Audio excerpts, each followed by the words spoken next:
Bonjour tout le monde, bonjour membres du jury, les professeurs aussi qui nous ont accompagnés pendant la réalisation de ce projet de grande envergure. Alors, je suis mandaté par mon équipe pour vous présenter la conception de notre casque EEG sans fil, qui a fait l'objet évidemment de notre projet pour l'équipe 1. Alors, les membres de l'équipe sont moi-même, Julien Bisaillon. On a aussi Wilfrid Conant, Ibrahim Naba, Dave Noula et Emeric Chakounté. Donc, nous sommes deux étudiants en génie électrique et trois étudiants en génie informatique. Alors, la présentation aujourd'hui sera d'abord composée d'une introduction. Ensuite, on va y aller un peu dans l'ordre chronologique de la réalisation du projet, en commençant par la sélection des composants, le fonctionnement et les principes de base de l'électroencéphalographie. Donc, c'est la dernière fois que vous allez m'entendre prononcer ce mot-là. Je vais utiliser le EEG comme acronyme pour m'éviter un mal à la mâchoire, là. Alors, ensuite, on va parler de l'impression 3D et de l'assemblage de notre casque, de l'interface graphique qu'on a créée qui nous permet l'analyse des signaux, alors des principes aussi d'acquisition et de traitement des signaux de EG. On a réalisé des scénarios expérimentaux pour tester notre casque. On a aussi une fonction d'exportation des données au format CSV qui est très intéressante. Et ensuite, on va conclure la présentation.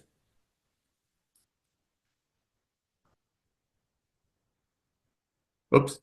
Ah non, je suis sorti de... Ah, excusez-moi. Je suis sorti de... Je voulais juste diminuer. Est-ce qu'on voit... Ah non, ok, c'est ça. Est-ce qu'on voit encore la présentation? Excusez-moi, là. Oui, on voit encore la présentation. Ah, ok, ok. Ouais, bon, c'est bon. OK. Alors, notre objectif principal, c'est de développer un système qui est capable de mesurer l'activité cérébrale via le système EEG et qu'on a comme objectif aussi que ce soit un système portable, sans fil et économique. Et ensuite d'utiliser ce système-là pour des études cognitives en se concentrant sur la concentration. Donc, c'est un sujet facile à étudier. Évidemment, on n'a pas besoin d'avoir des sujets qui ont des conditions qui ont des conditions spéciales, là. Donc, les casques EEG peuvent être utilisés en santé pour détecter des maladies, pour détecter toutes sortes de problèmes. Mais évidemment, la concentration, ça nous a permis d'être les propres sujets de nos expériences. Les motivations d'un tel projet, on peut parler d'un besoin croissant d'outils accessibles et performants en neurosciences. Il y a des potentiels d'application dans l'éducation, dans les études cognitives et dans la santé. Donc, c'est vraiment un projet aussi qui a un gros potentiel commercial. Et il y a un intérêt marqué pour ce domaine-là au sein de notre équipe. C'est un projet qui s'est avéré très intéressant. Alors, on commence par un cahier de charge, comme dans tout bon projet. On commence tout d'abord par se donner l'objectif de créer un casque EEG avec canaux multiples. L'analyse du budget nous a, pas forcé, mais on a finalement opté pour 8 canaux, qui semblait être un bon compromis entre coût et efficacité. Ensuite, on veut faire la transmission de données sans fil sur courte distance parce que c'est pas un produit qui a besoin d'une transmission là, sur plusieurs centaines de mètres. Alors, c'est un produit qui va être utilisé proche d'un ordinateur, mais la transmission sans fil est très pratique. On veut une autonomie de plus de 2 heures pour notre casque. On veut un confort et une facilité d'utilisation.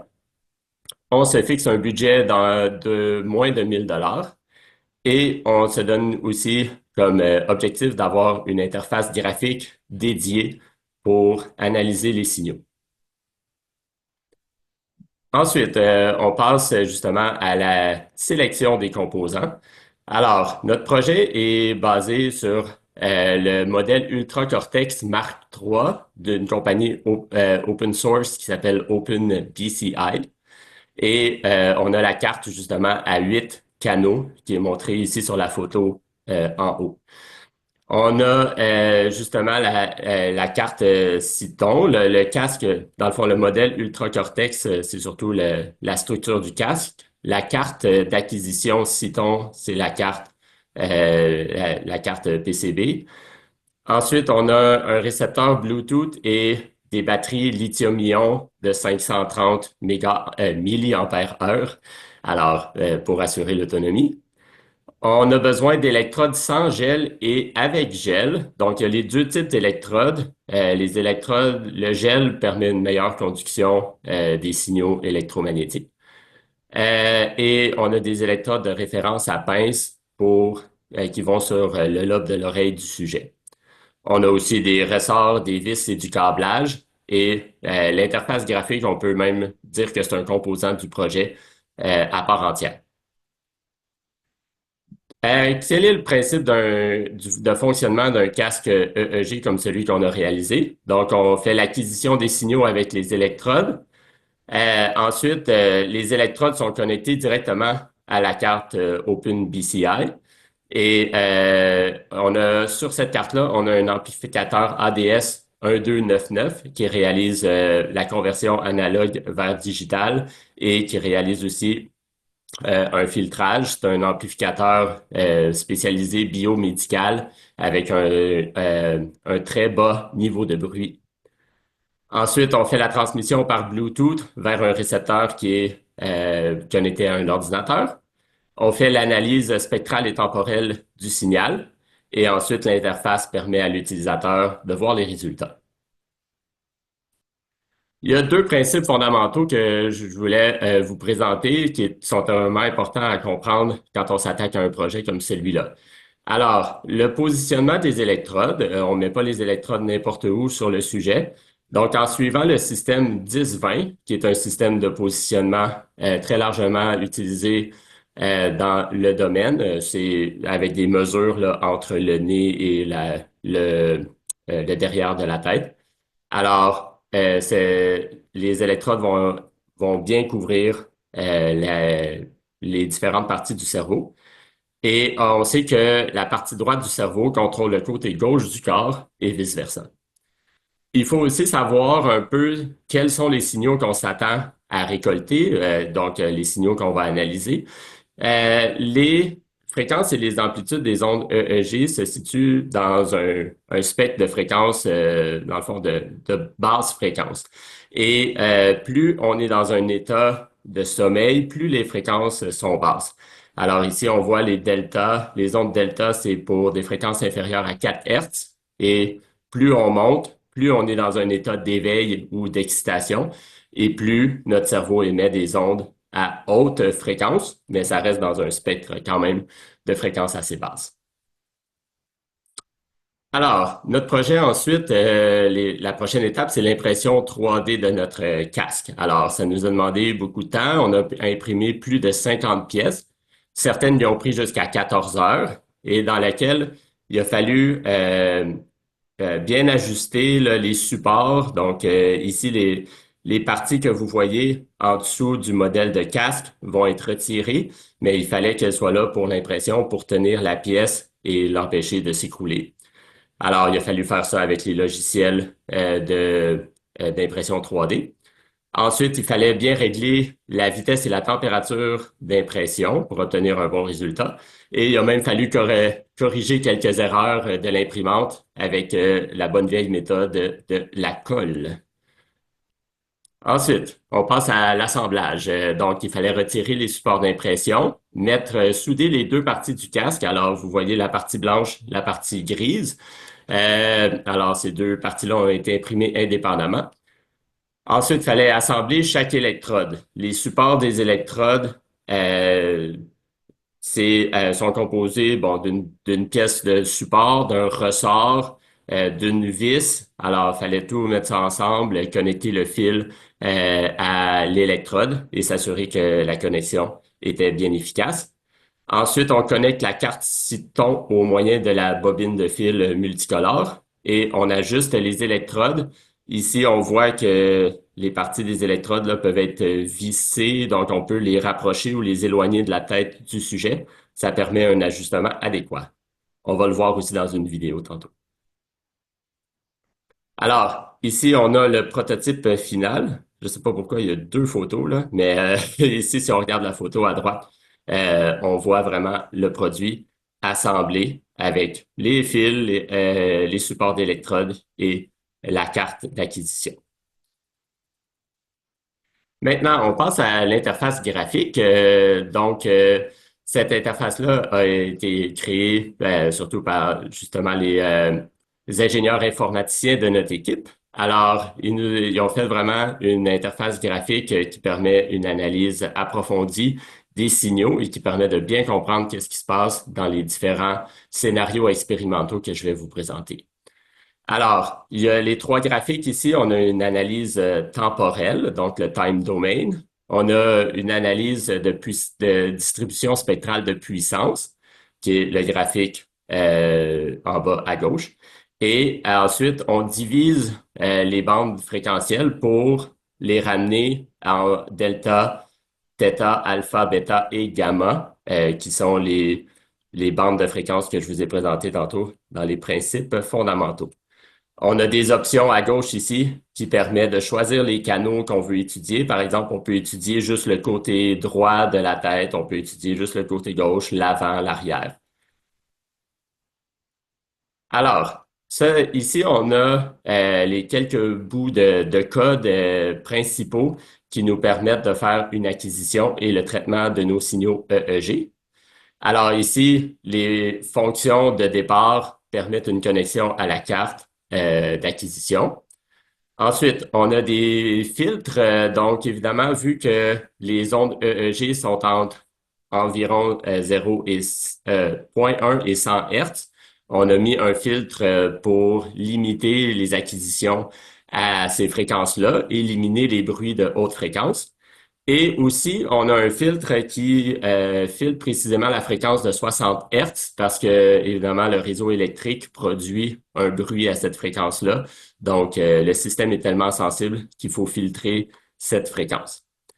On fait une analyse spectrale avec la méthode de Welch, qui est la fonction Welch ici de la librairie Python. On fait une analyse de la densité spectrale avec la fonction Frex et ensuite on divise justement ces bandes fréquentielles-là pour avoir les ondes delta, theta, alpha, bêta et gamma. Alors, quelques scénarios expérimentaux qu'on a réalisés dans notre équipe. Ça nous a permis vraiment de valider le bon fonctionnement de notre système. Alors, un scénario qui est largement utilisé dans les expériences EEG, c'est de demander au sujet de cligner des yeux.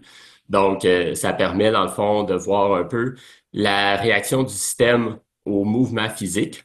On a observé une activité dans la bande fréquentielle inférieure à 4 Hertz et on voit aussi des ondes delta et theta dans cette expérience-là, comme on s'y attendait. Ensuite, on essaie de voir vraiment c'est quoi la différence entre un état de concentration et un état de relaxation. Alors ici, on s'attend à ce que la relaxation soit des ondes plus basse fréquence et la concentration des ondes de plus haute fréquence. Et c'est ça qu'on a observé, la différence entre un sujet qui ferme les yeux calmement et ensuite on demande au même sujet d'effectuer un calcul mental, donc des petites équations, et on remarque que les fréquences augmentent.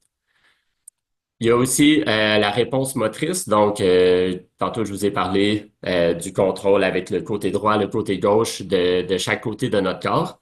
Alors, on demande au sujet de bouger la main gauche puis la main droite et on voit une hausse d'activité dans les bandes bêta et gamma. Alors, ici, vous me direz si ça marche bien. Je vais vous faire jouer la petite vidéo démonstrative.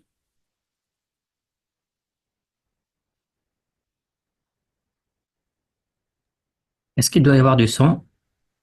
Oui, excusez, j'ai peut-être pas, bon, là, je dois pas avoir partagé le son.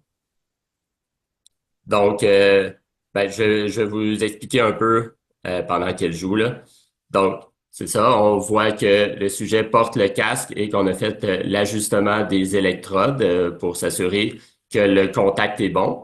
On a deux électrodes sur le casque aussi qui sont des électrodes avec gel. Donc, on avait un petit gel conducteur qui permettait de faire la connexion.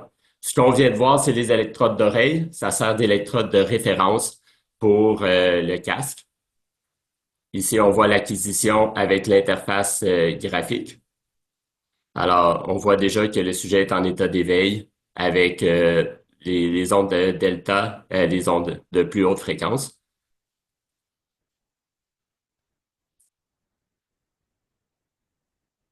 Alors, c'est ça, on voit que le sujet, qui est un adulte en état d'éveil, présente une activité cérébrale intense et on valide ainsi la sensibilité du système. Ensuite, une caractéristique de notre système qui est très pratique, c'est l'exportation au format CSV, qui est un format, dans le fond, qui garde vraiment toute l'information du signal, puis qui peut être interprété avec Python, MATLAB ou Excel. Alors, ça peut permettre une interprétation précise par des professionnels de la santé qui seraient spécialisés dans le domaine de l'électroencéphalographie.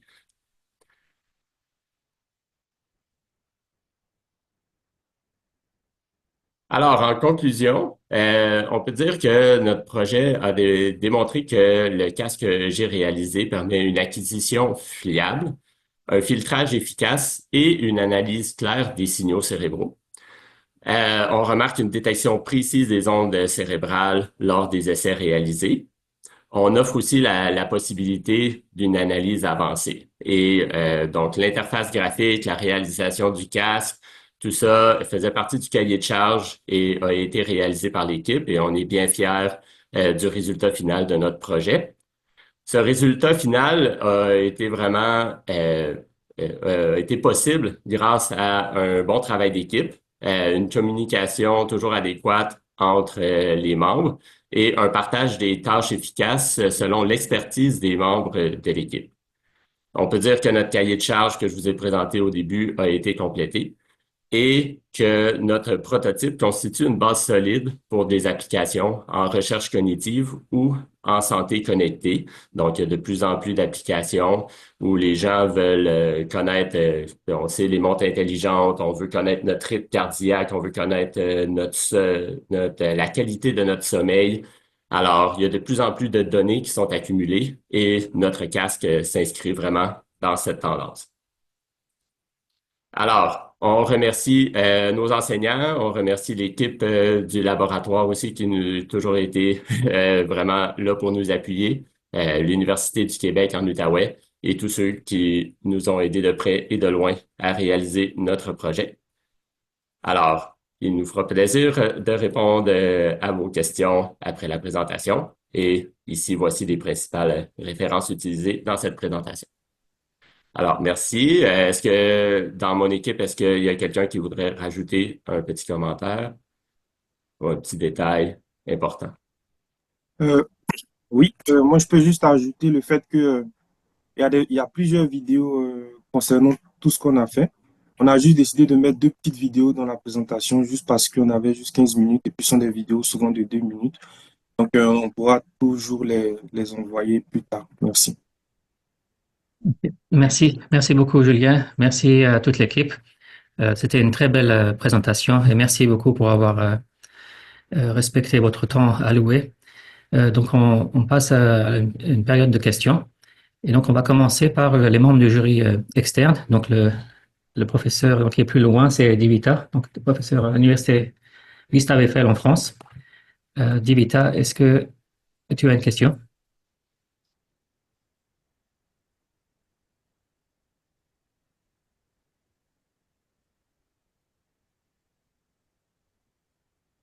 Euh,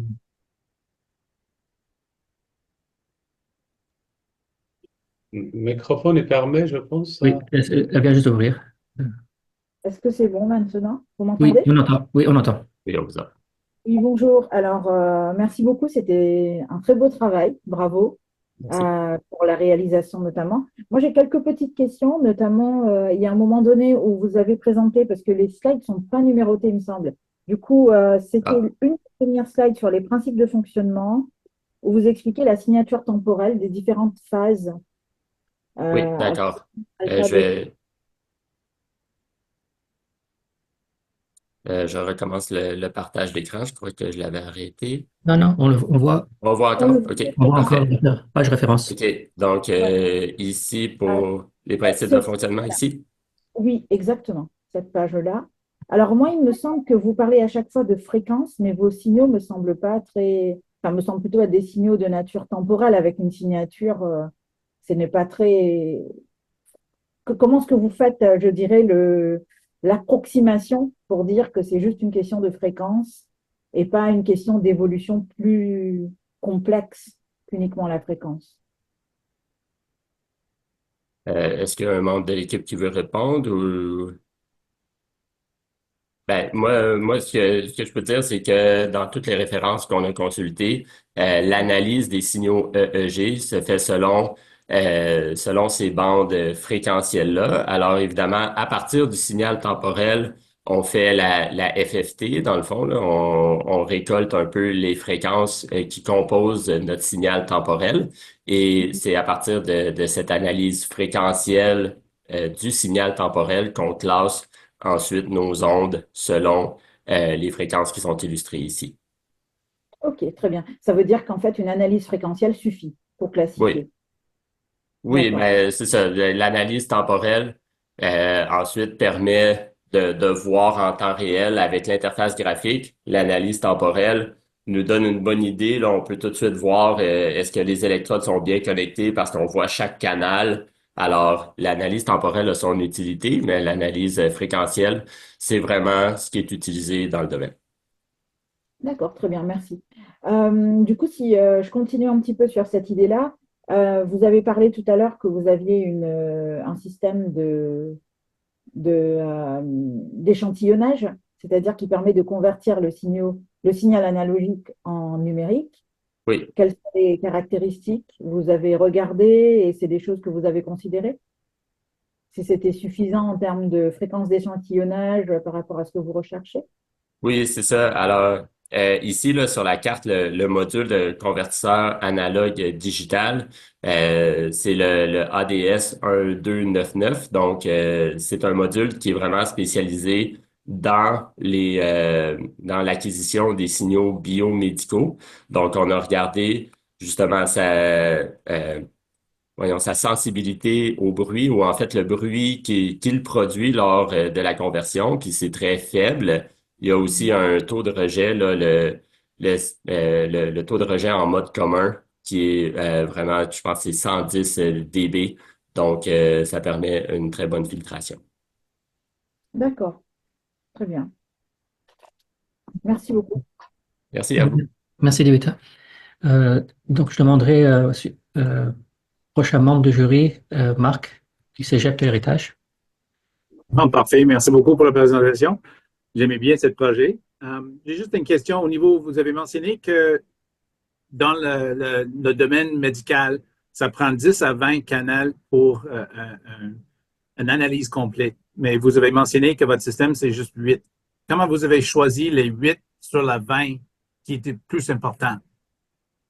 Ben, je pense que le système 10-20 ici, là, c'est pas 10 à 20 canaux. En fait, c'est un système qui est entre 10 et 20.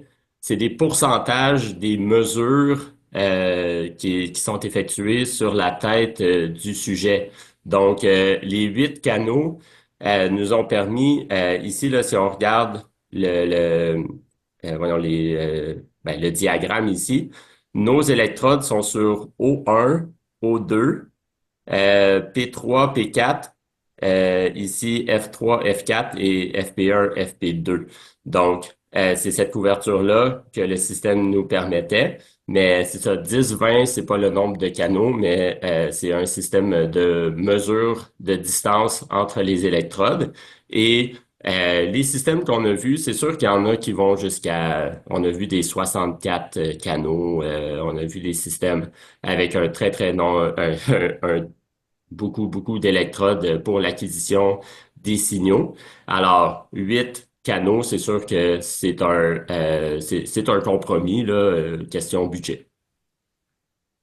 Oui, OK. Et ces quatre-là, le F3, F4, O1, O2, c'était Ouais. choisi juste parce que j'ai vu dans ta casque, Vous avez beaucoup de Ouais, trous. Il manquait les capteurs. Comment vous avez décidé d'utiliser ces capteurs-là? C'est juste ma question.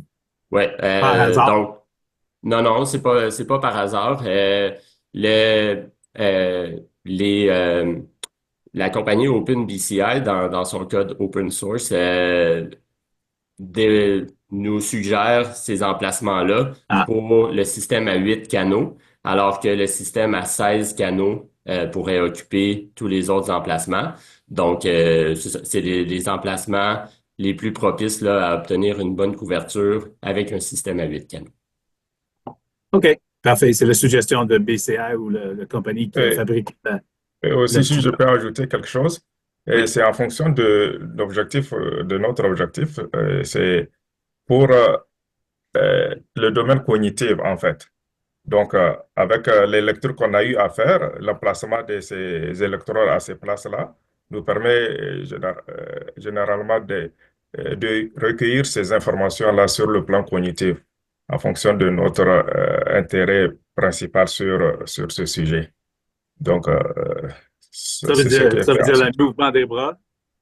Vous avez spécialisé pour, les capteurs pour le mouvement et les clignements des pour le yeux. mouvement, Non? oui, oui, clignotement, et puis la concentration.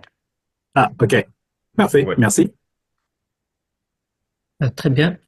Euh, Ensuite, ce sera Suleiman. Est-ce que tu as des questions? Merci beaucoup tout le monde pour ce joli travail. Moi, j'ajoute quelques remarques et questions en même temps concernant l'aspect ingénierie. Donc, en ce qui concerne le cahier de charge et aussi les résultats que vous avez présentés. Donc, si on regarde le cahier de charge, par exemple, tu parles du cours du distance. C'est-à-dire, généralement, un cahier de charge, du point de vue d'ingénierie, donc faut détailler, donc il faut quantifier les choses. Donc, disons, c'est quoi la portée, la latence, vous voyez, même le poids, même donc, vous avez détaillé un peu sur l'autonomie, sur le budget. Mais les autres donc, aspects, il faut pas seulement faire une description, mais il faut faire des détails, donner des chiffres, des objectifs. Ça, Mhm. c'est concernant le cahier de charge. La même remarque concernant les tests et les observations et les conclusions que vous avez faites. Donc, si je regarde par exemple en conclusion, bon, tu as dit acquisition fiable, filtrage efficace, analyse claire. Mais comment tu as quantifié comment vous avez quantifié ces aspects-là, donc les objectifs en termes d'acquisition fiable? C'est quoi est-ce que vous avez quand tu dis acquisition fiable, est-ce qu'il y a une mesure de latence que vous avez analysée? Est-ce qu'il y a des indicateurs de stabilité de signal que vous avez utilisés pour dire que l'acquisition elle est bonne? La même chose pour le filtrage. Donc, comment vous avez choisi les paramètres? Est-ce que vous avez mesuré un rapport signal-bruit, par exemple, avant et après filtrage? Euh, ce qui manque, c'est l'aspect, bon, comme ingénieur, donc il faut donner des chiffres. Ouais, donc il faut pas juste faire des conclusions que tout est bon, l'analyse elle est claire. Tu dis l'analyse elle est claire ou la classification, par exemple, elle est bonne, mais bon, comment tu as quantifié que ta classification en termes de θ, alpha, bêta, gamma, elle est bonne?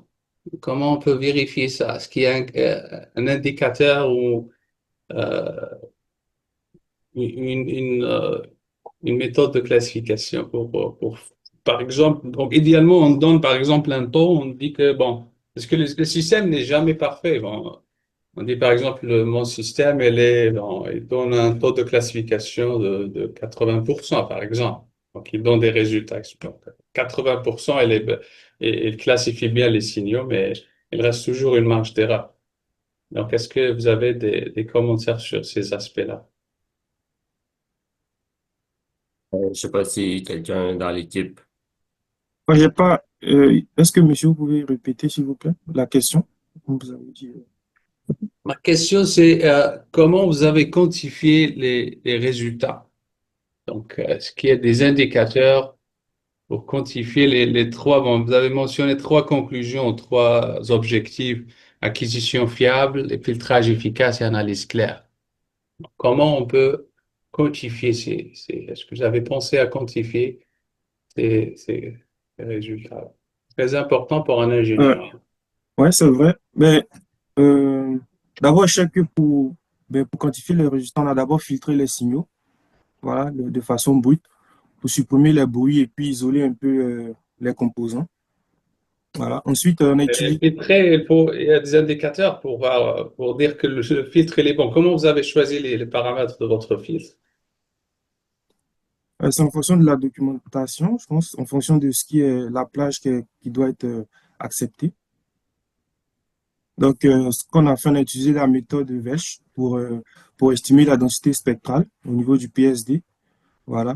Et puis aussi, à partir de cette densité spectrale, voilà, on a intégré l'énergie. Ben, en tout cas, un peu, je veux juste revenir sur la slide là, parce que j'ai aussi le PowerPoint ici.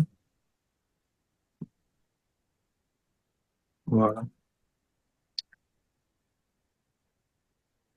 OK. D'accord. Donc, euh, on savait par exemple que puisque ce sont des informations qu'on avait pour le clignement des yeux, on savait un peu à quoi s'attendre.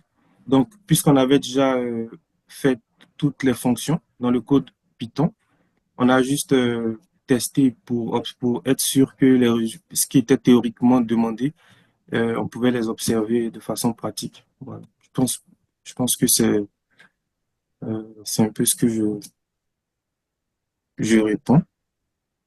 Donc, clairement, ça serait peut-être une étape subséquente là, d'aller un petit peu plus loin dans l'analyse dans l'analyse de l'efficacité du système.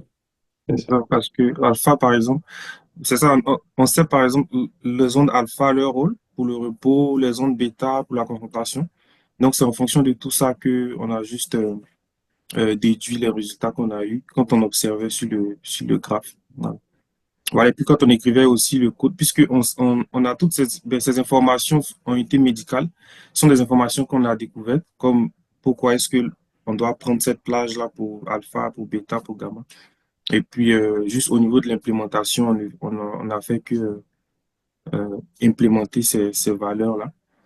Et puis, puisque au niveau des filtres, comme je le disais, on a utilisé euh, ben, voilà, on a utilisé des filtres les filtres de Chebyshev, voilà, pour pouvoir ben, com- pour- ok. Très bien. Donc, je pense que la prochaine étape, ça serait d'évaluer l'efficacité, de donner des, des- des indicateurs clairs. Mhm. Merci. C'est tout pour moi, mes questions. Juste dans le Merci. rapport, Oui, merci beaucoup. encore une Dave, question. vous voulez dire quelque chose? Oui, Dave? Dans le rapport final, on va J'allais parler de ajouter ça. J'allais parler de ça. des J'allais autres parler, spécifications. Oui. j'allais parler de ça, Dave, justement pour dans la présentation, le temps est limité, donc tout n'est pas inclus dans la présentation. Donc, la question de Suleiman, donc le professeur Suleiman, à propos du cahier des charges, je vais partager aux membres du jury les rapports qui, eux, sont plus complets. D'accord. Et donc, vous pourrez l'utiliser pour l'évaluation. Aussi, par rapport le travail, en fait, les expérimentations ont prouvé que le système fonctionne.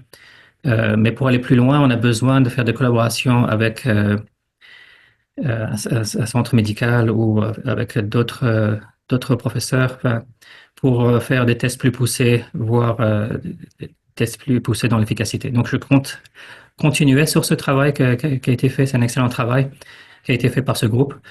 On devrait avoir des stagiaires là en été qui continueront à travailler sur le casque. Donc, Juste pour finir, ici, là, à la fin du vidéo, ici, on voit la réponse en fréquence des filtres combinés, le filtre notch, puis le filtre c'est ça, qui filtre de 0,1 à 100 Hertz. Donc, ici, là, la courbe qui est sur le graphique PSD, c'est la réponse en fréquence de nos filtres. très bien. Très bien. Très bien. Donc, merci encore à nouveau pour cette excellente présentation et pour le travail que vous avez